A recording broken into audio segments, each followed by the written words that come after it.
సిద్దిపేటలో మాజీ మంత్రి హరీష్ రావు మాట్లాడుతున్నారు. లైవ్ లో చూద్దాం. ఇక్కడ కేజీ చీరలు కొంటే అర కేజీ చీరలు ఫ్రీ అంట. మంగళ్య షాపింగ్ మాల్ కేజీల్లో సేల్, టన్నుల్లో ఆనందం. ఆయన మీద తిరగబడితే కాల్చి చంపిండు, జైళ్లలో పెట్టిండు. ఇలా రేవంత్ రెడ్డి మరో హిట్లర్ లాగా తయారైండు. కట్కొత్తవయ్యా అంటే నీ కంట మొత్తుతా అంటాడు, కట్కొత్తవయ్యా అంటే జైల్లో పెడతా అంటాడు. ఇదా రేవంత్ రెడ్డి గారు చేయాల్సిన పని? ఇప్పటికైనా గుర్తు తెచ్చుకో, ఎవరు కూడా పదవి శాశ్వతం కాదు. ఇవాళ నువ్వు కేసీఆర్ కు పేరు వస్తుందనో, ఎందుకంటే రేవంత్ రెడ్డి ఏమైంది, కూలిపోయిందని ఒక అబద్ధం ఆడిండు. కాళేశ్వరం కూలితే పోయిన యాసంగి మనకు పండిందా లేదా? చిన్న కోడూరులో కాలువలలో నీళ్ళు వచ్చినాయా లేవా? మరి ఆడికేలు వచ్చినాయి కాళేశ్వరం కూలితే? కాళేశ్వరంకు 3 తొవ్వలు ఉంటాయి. SRSPకేలు వస్తాయి, ఎల్లంపల్లికేలు వస్తాయి, మేడిగడ్డకేలు వస్తాయి. ఈసారి 2 జాగాలు వస్తలేవు.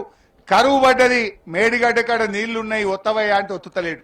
నిన్న ఉత్తమ్ కుమార్ రెడ్డి అంటుండు, 16,000 పోతున్నాయి, ఆడికేలు ఎత్తాలి అంటుండు. మరి మొన్నటిదాకా 1,00,000 పోయినాయి కదా, అప్పుడెందుకు వస్తలే ఉత్తమ్ కుమార్ రెడ్డి? అప్పుడెందుకు వస్తలే అంటున్నా.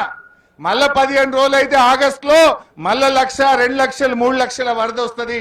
అప్పుడన్నా ఒత్తనికి తయారుగా, అప్పుడన్నా కట్టుకొత్తడానికి అన్నారం సుందీళ్ళని మొత్తం తయారు పెట్టు. నీళ్లు రాగానే ఒత్తు, ఈ తెలంగాణను కాపాడండి. రేపు ఎల్లంపల్లిలో నీళ్లు లేకపోతే NTPCలో కరెంట్ ఉత్పత్తి ఆగిపోతుంది. సింగరేణి థర్మల్ పవర్ ప్లాంట్ లో కరెంట్ ఆగిపోతుంది. హైదరాబాద్ కు మంచి నీళ్లు ఉండేవి, అంతా ఆగమయ్యే పరిస్థితి వస్తుంది. మళ్ళా ప్రజలు వలసలు పోతారు.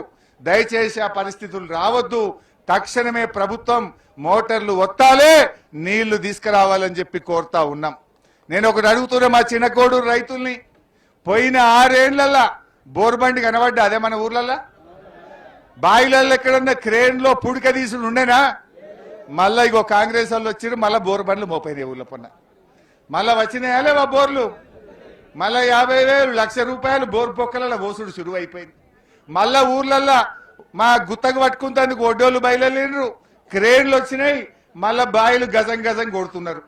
మళ్ళా అప్పుల పాలయ్యే కాలం వచ్చింది. కాళేశ్వరం వచ్చినాక, కేసీఆర్ వచ్చినాక బోరు బండ్లు మాయం, మీకు క్రేన్లు మాయం. మంచిగా కాలడ్డం పెట్టే నీళ్లు వాడినాయి. ఓ 10-12 పంటలు బంగారమూల పండించుకున్నాం. భూమికి బరువయ్యేంత పంట వండింది. ఏమంటే ఈ రేవంత్ రెడ్డి వచ్చిండో, ఇగో మళ్ళా కష్టం వస్తా ఉంది. మళ్ళా బోర్ బండ్లు తెచ్చుకోవడం, మళ్ళా నీళ్ల కోసం బావులు పూడికలు తీయడం, మళ్ళా గోసెలు మోపైనాయి. ఇప్పటి